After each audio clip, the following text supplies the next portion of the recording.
In this year of global election fever, a win's a win for any incumbent who can stay in power. But as South Africa's parliament today voted to confirm Cyril Ramaphosa as president once more, he and his African National Congress party are facing their biggest challenge since the end of apartheid. For the past 30 years, the ANC has dominated politics and government in South Africa, always guaranteeing a healthy majority of the vote. But at the last election 2 weeks ago, that slumped to 40%, meaning the ANC needed a coalition. And so today, a government of national unity was announced, with politicians voting for the Speaker and ultimately the President. Well, the success of South African democracy, that we've had a party like the ANC that's had the kind of dominance it's had and still accede to a process where it is able to form a coalition of any sort and do that in the context of minimal unrest. The ANC's main partner is the Democratic Alliance, once its biggest rival, and in many ways its complete opposite, the party of free markets, and with its base traditionally the white minority.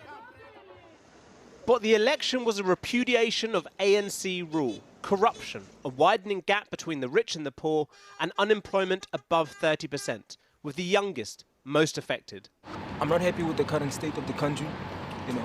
I feel that particularly the young people are being let down. It's better to have a coalition than a single government or party that we've been having for 30 years. So is this national unity government the start of something new? A collaboration to end South Africa's ills? Ramaphosa is no stranger to cutting deals. He was Nelson Mandela's lead negotiator in the talks that ended apartheid.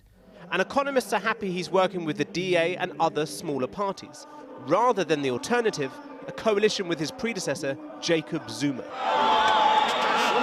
Zuma's 9 years in office were dogged by corruption, and he was barred from standing in parliament after a criminal conviction.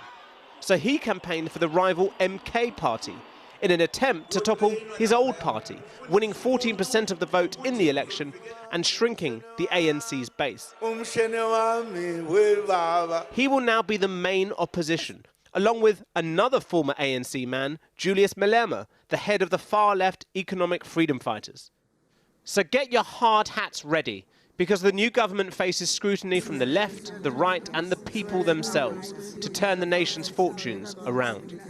What South Africa needs right now is a very clear pivot into a direction of a more equal society and a more just society, and a society that confronts its past. I think we have just not done enough to undo the legacy of apartheid in real terms in people's lives.